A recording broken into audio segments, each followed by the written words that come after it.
Welcome to Go Home Heat, an impactful podcast.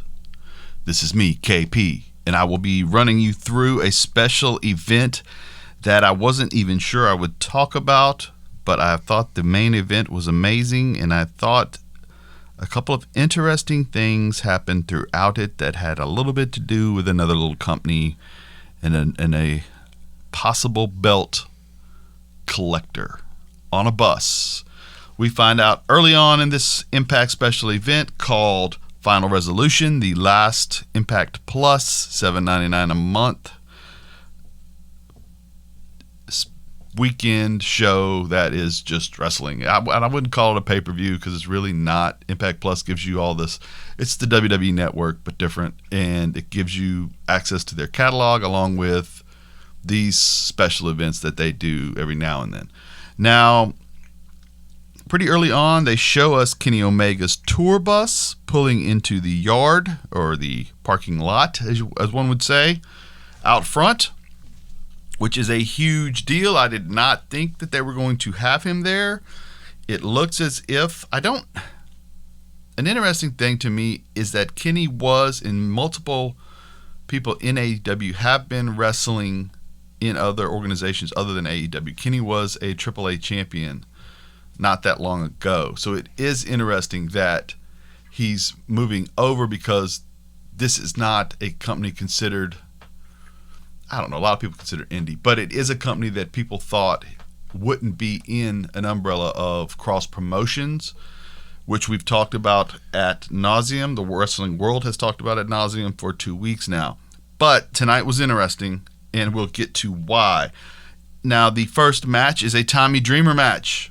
Larry D, if you are new to Impact or you didn't bother to watch this, I'm going to try to roll through this quickly and give you an example of what this company is.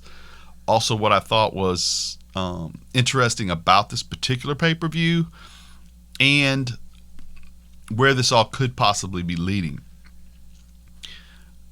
What this company is wild when it comes to certain things. Larry D is in a wrestling match with Tommy Dreamer to decide whether or not he will get arrested for shooting Johnny Bravo. That's the step. You lose, you go to have a trial in court. This is a Tommy Dreamer match. If you are new to the term Tommy Dreamer match, that means it's an ECW match. Everything goes. We start out with cookie sheets, chopsticks, cardboard boxes, chairs, in a huge Junkyard Dog style chain. And all of these are used. Dreamer does a lot of biting. I don't like Dreamer selling the quivers when he hits the ground after he's been hit in the head, because I always wonder when Tommy's last bump is coming.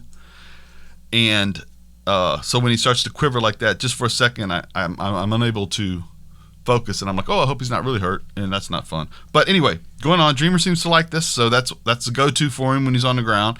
Larry D pulls off the old weight belt and slaps him around with it. The Dreamer reverses it, gets the slaps back. We get a Dreamer cutter for a 2 count. Larry counters with a slam on the chair.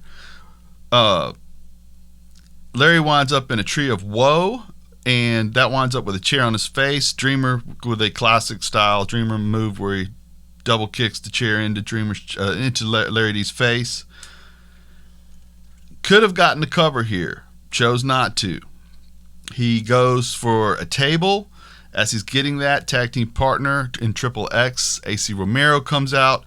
We get an attack. Then Bravo, who, as we know, now Bravo was in a coma 2 weeks ago from a shooting 4 weeks ago.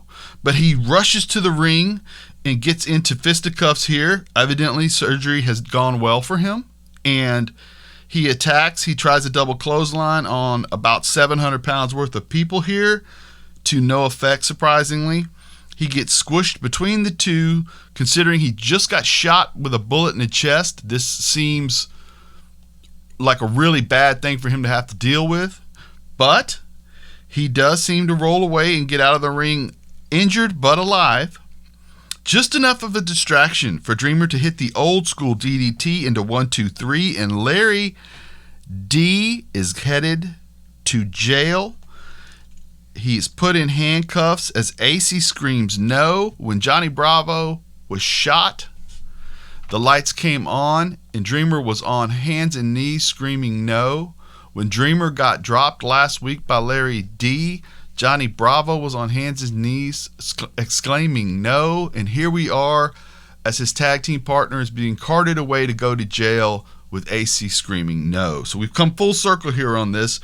Now, if you don't know, the reason for Larry D shooting Johnny Bravo, if he actually did, which we assume he did because he just got arrested for it by losing a match, it was because Rosemary had put a spell on Larry D, causing him to fall in love with her in order to make Johnny Bravo jealous so that she could marry him and murder his virginous self and use him as a sacrifice to the Hive. So when we talk about Impact being a lot, this is Impact being a lot. Headed to Kenny Omega's bus in the parking lot. We knock on the door, nobody answers. Sea Stars versus Havoc is next. This was not great. The Sea Stars are going to need a lot of work. They have a nice little code breaker senton combo that did not work for a pin. Havoc winds up holding one of the two Sea Stars at an angle while they get a cutter pin, which was a neat little combo move for them.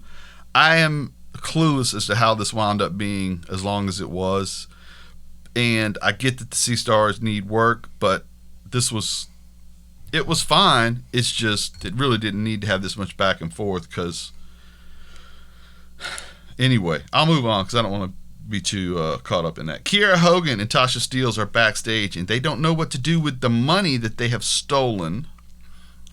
Okay, they are the officials.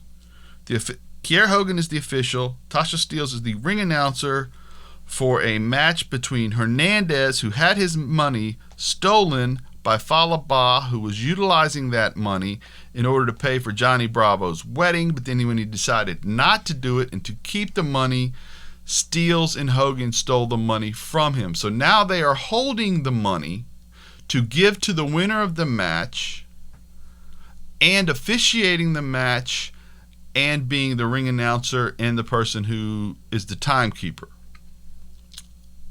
Like I said, Impact can be a great deal. Yeah. And it is quite odd that Hernandez is in a match in which he is trying to win back the money that was stolen from him. But that's how wrestling works here. Okay, Tasha, Tenille Dashwood, Caleb K versus Eddie Edwards and Alicia Edwards. Alicia Edwards. Caleb, this is not much either. Like I said, I'm going to go through this fairly quickly. Caleb and Tenille do a lot of cheating. Eddie winds up getting upset because they are doing these things. They're grabbing his leg. They're grabbing Alicia's legs. He winds up jumping into the ring because Eddie's always a hothead, and that causes Alicia to get beat up more because, of course, this enables double teams and such. That's the way wrestling works. Multiple comedy spots. We wind up with things getting kind of crazy. Eddie does a suicide dive out of the ring, lands on Caleb with a K, and then he asks for Alicia to jump off the top rope onto the both of them. As she gets up to the top of the corner, the lights go out. Sami Callihan's, who's been feuding with Eddie's insignia, goes up on the board. He doesn't immediately get involved, which gives Tenille time on the distraction to pull Alicia down, which turns into her getting the pinfall. And then, of course, as Eddie is covering Alicia, trying to make sure that the fight doesn't wind up going after the bell is over, that is when Sami attacks with a baseball bat, hits the package pile driver on Eddie, and we are back into a program with Eddie Edwards. And this whole thing was to get us back into a program with Eddie Edwards, Sami Callihan. So I don't know. I like both those guys. They work pretty stiff. Having Crazy Ken in the middle of all that Shamrock is going to be fun. So it's okay. It's just, again, we've gone 2 matches that weren't great matches, but they were telling stories. And we'll be continuing this throughout the evening. Interview segment, Don Callis leaves. Don Callis walks out of the bus to discuss what's Gia interrupting his family time. He says, no way will Kenny be involved in any of Final Resolution. I will not allow for that. Don't interrupt my family time again. These lights are intrusive on us as we're trying to enjoy ourselves. So that's that. He won't be interrupting any of this evening, says the great Don Callis. Tasha Steelz intros Kiera Hogan as guest referee.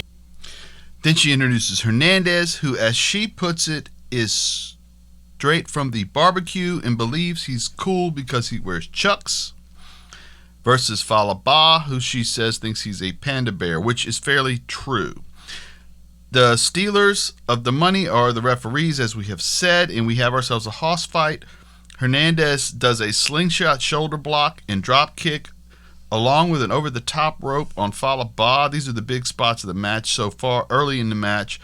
And boy, it reminded me that there was a time when Hernandez was something to see, boy. When LAX was first coming along, he was an amazing performer, and it is a shame that more people don't know how great he was. Now, if you go to Impact Plus, you can see those matches.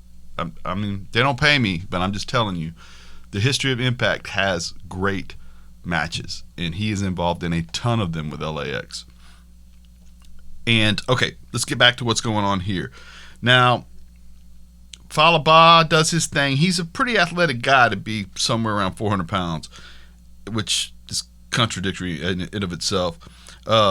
He gets a near fall, but he actually has it. He thinks he's got it won as Hernandez is trying to pull him over into some form of a sunset flip, and he just sits down on top of Hernandez, and Kiera does the 1 count, and then she does a booty shake, a 2 count, and a booty shake.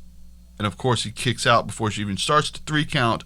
She was basically dancing between Quake, maybe a Quake. It might have been a Quake. I'm not real good on what that was, but it was some form of movement quickly with her hind end right there, as her buddy was doing the same thing outside of the ring, which infuriates Fallah Bahh because he's got money on the line here.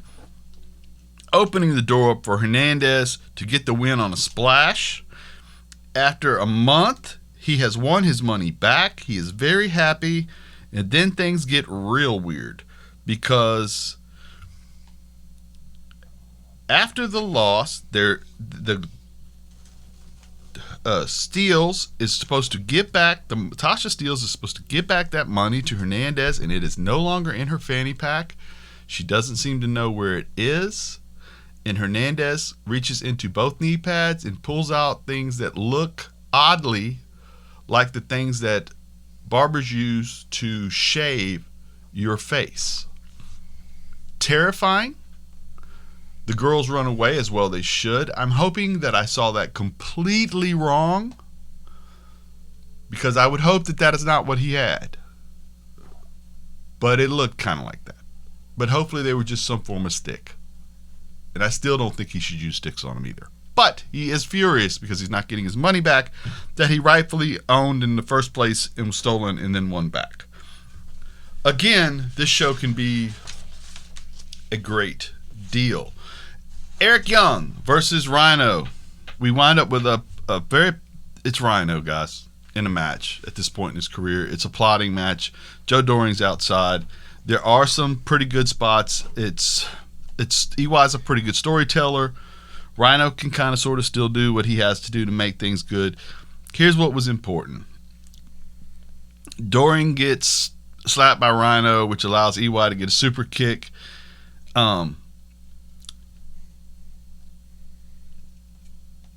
There is a spot in the match where the referee gets hit. When the referee goes down, EY is able to retaliate, as I apologize, with the super kick, and then he goes for the mask. The mask is loaded. He's been hitting people with it and knocking them out. Cody Deaner, who had wrestled EY earlier in the week, and he's been on this 2-week thing where EY was running up and down the roads with him and then trained him, comes out, and Cody, we all know, is going to save Rhino. His cousin Jake is with him. Cody yanks the mask out of EY's hand, and we believe that this is going to put it into the shenanigans. Instead, he hits Jake, his cousin, with the mask, allows EY to take the mask back, and screams, "I'm not a nobody," and storms off. EY uses the mask, gets the cover, 1, 2, 3. What's most interesting about all this is all of a sudden EY is forming a faction with Jake Deaner in that. Jake is a smaller guy. He could use being a heel. He was somewhat of a tweener anyway. They were beer drinkers, Hellraiser kind of characters anyway. But they were doing a lot of comedy spots. Now, the interesting thing is, I have always thought that Jake is a big, coordinated wrestler. And him being freed from being in a tag team, that is somewhat of comedic relief on this show, could really mean big things for him. And it's a neat angle to have the guy that's probably not the guy with the highest potential sliding into the more important thing, freeing up Jake to become whatever he can become. And so he'll go into a feud with Cody. Doesn't matter if he wins or loses, because Cody's going to wind up having help with EY and Doring. And Eric Young, we know, can be the head of a faction, and we know he's imposing. This is good for the company. Although the match wasn't great, again, we get a great story here leading into these episodes coming up. Now, the interesting thing from the world of wrestling, and I had not thought about it correctly until later, but the good brother Carl Anderson goes for the bus, and the bodyguard guy that watches the door that gives you access to the bus says, "No, you can't go in there unless you're on my list. I don't see you." Scott D'Amore says, "Hey, he's probably on that list, and you're going to have to get better at figuring out who can come and go over here, because Carl Anderson is pretty good friends with Kenny Omega." Sure enough, Machine Gun is on the list and allowed to go to the bus. So as he walks to the bus, there is mischief in the air, and we get our last Rohit challenge for the X Division title. Rohit comes out and tells us how great he has been in this year and how he can't wait to go into next year. And instead of Suicide this time, Manic comes out.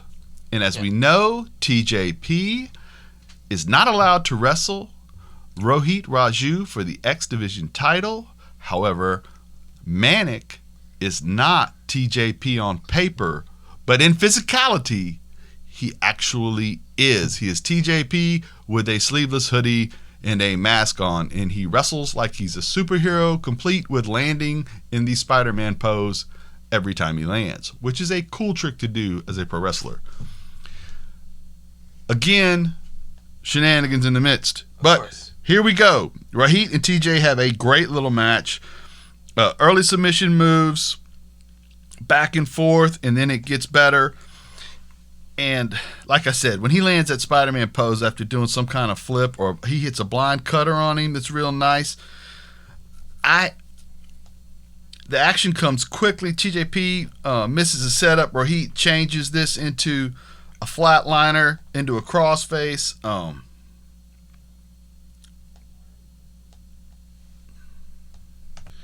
Your finish in a fine little X Division match comes when at first TJ Manic almost hits the ref, but doesn't, and then Rohit goes for Manic, almost hits the ref, pauses, stops, doesn't, turns into a pinning predicament because he paused, which cost him the title.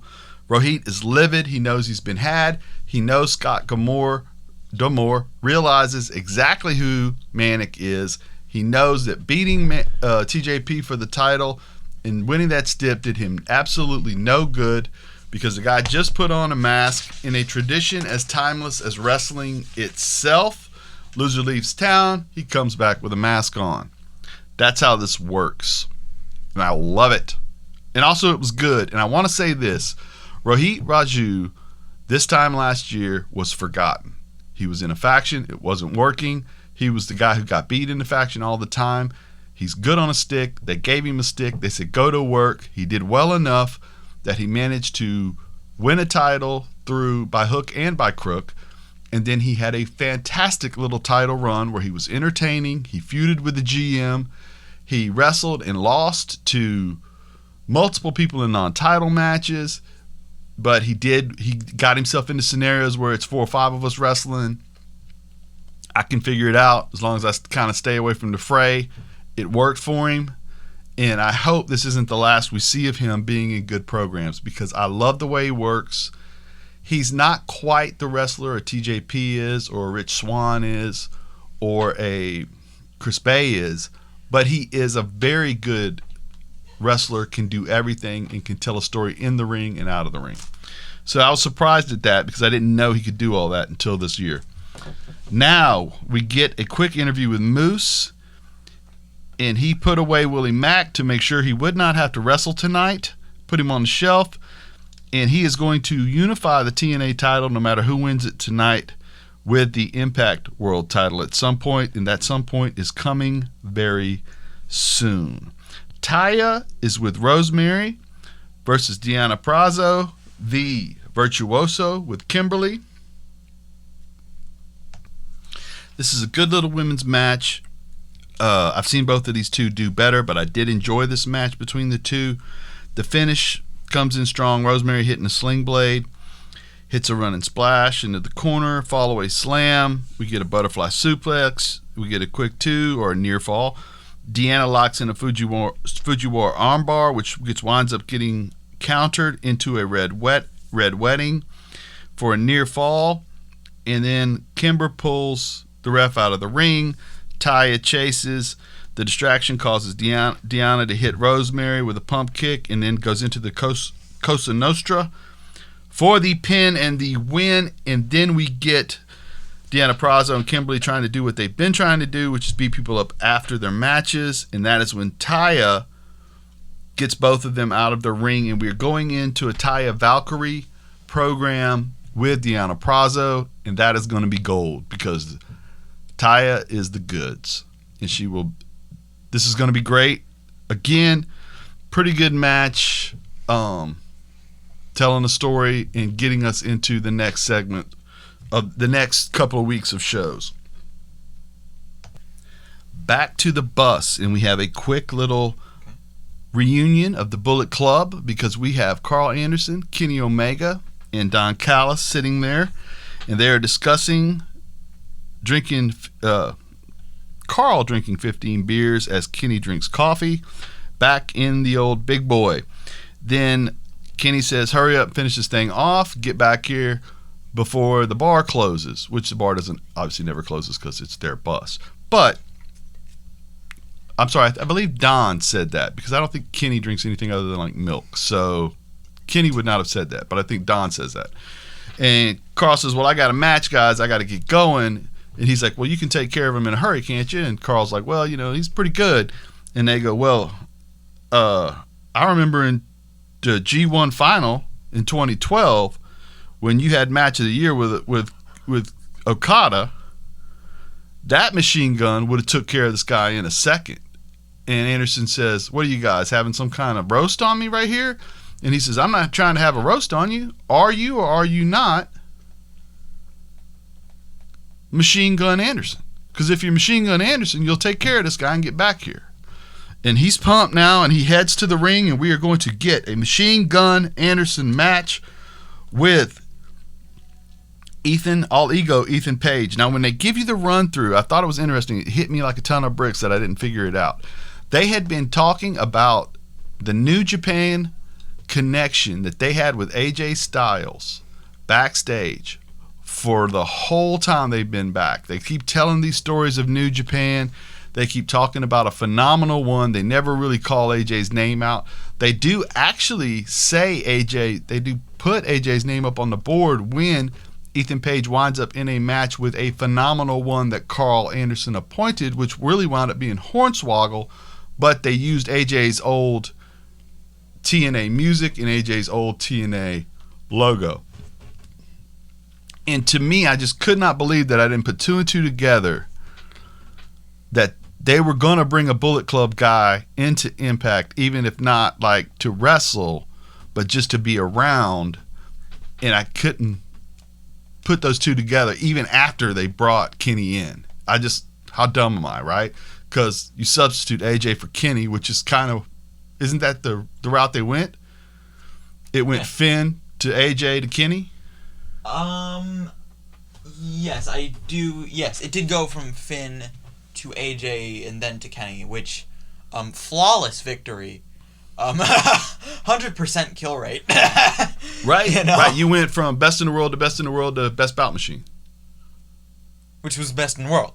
Right, you're the best bout machine, you're the best in the world. So they managed to pull that off 3 times in a row, which doesn't happen a whole lot in the world of wrestling. I think it's only happened once.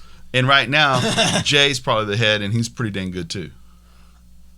I would say Jay may be the head. I don't know. It's tough to imagine that there is a head of the Bullet Club right now. That isn't G.O.D.? Well, because Jay White is so kind of fairly new. Right. You know, it's kind of tough to say. Yep. Okay, now here we get into this match. And now this pay-per-view is picking up, and I loved this match. It was very old school. Thank you very much, Ray, for hopping in there and helping me out on that, buddy. Okay, this was very old school. Ethan Page is working a body part. He's working the lower back. It's slowly paced but physical. It's wrestled in spurts by Carl Anderson versus Ethan holding him down, hitting him in the back, putting him in scenarios where he can elbow him in the kidneys, back breakers. When Carl winds up, like Carl gets him in a beautiful, he's got a fantastic double-A spine buster. And he hits him with it, and he can't go for the pin because he's got to hold his back. There's another move he hits in there somewhere. He hits a cutter. Boom. He lands. He can't go for the pin because the work on the back has worked. Carl takes all the effort that they can give him. The match goes somewhere around. We have 2 guys that primarily focus recently on tag team wrestling, giving us a long, well-paced, physical match where they tell a story. Carl Anderson has just been challenged to bring back the guy he used to be. Ethan Page, behind the scenes, is probably leaving the company. We're in the act of breaking up the North, and if Ethan's leaving the company, he's probably wanting to be a solo star. So in a lot of ways, he's showing whoever his next boss is, hey, I can do this as well. And he did a great job of that here. Now, he does wind up losing when Carl hits a second rope cutter and then hits the gun stun for the win. Now, post-match, we have the remains of the North imploding. This once great tag team, anointed as the greatest tag team in the history of the company, even though there's plenty of arguments that they're not, but they were a great tag team. One of my favorites on the planet this year. They can't get along. Alexander takes off his North jacket, walks away from Page as Page is pleading and almost crying that he has a plan where they'll get to challenge for the titles again. They're going to win. Everything will be fine. He's left alone, screaming at the announce team, Josh Matthews and his wife, Madison Rayne, who were excellent all night, that this can work. Not screaming, whining, that I have a plan. Believe me, it's all going to work out. Blinking the tears away from his eyes. And then we're going to move into an Impact title match. Now, during this, Madison points out that we've had a Bullet Club reunion when these 2 guys, Anderson and Kenny, get together backstage. Now, spoilers, Kenny does not interfere in any of this. But I did think that was a neat moment, and I do like the idea of openly running a Bullet Club thread through all of these shows. And that really opens it up to, hey, are we going to get some form of a, I almost said New World Order, but obviously not a New World Order, but a Bullet Club World Order in which we run some form of this faction through everything. Because, of course, the Bucks were involved in all of that, and it would be very interesting. But I'll digress because we have something we should pay attention to, which is a banger championship match. Chris Bey and Rich Swann come out, and it starts out slow. They pace themselves very much. They do tell the story that Rich Swann was a Baltimore independent wrestling legend, and that Chris Bey is from right down the road. He's from Virginia, and he always has felt like he's a little bit in Rich Swann's shadow. He grew up being told all these wonderful stories of what Swann was able to do in all these small venues in what they call the DMV, the DC, Maryland, Virginia Triangle Wrestling area. Now, we get a fantastic match here. Swann really, what they do, it's not the blur match you would think it was going to be when I give you these two names. They do wrestle similar to the last match in suddenness, but obviously they're way more sudden than Carl Anderson is. These two guys are freakish athletes. We get the Swann Rolling Thunder. Knee gets countered with a knee by Bey, which turns into a 619 and a rolling neck breaker. He does some form of a twirling uppercut to the back that I don't think I've ever seen anybody else do. Chris Bey does.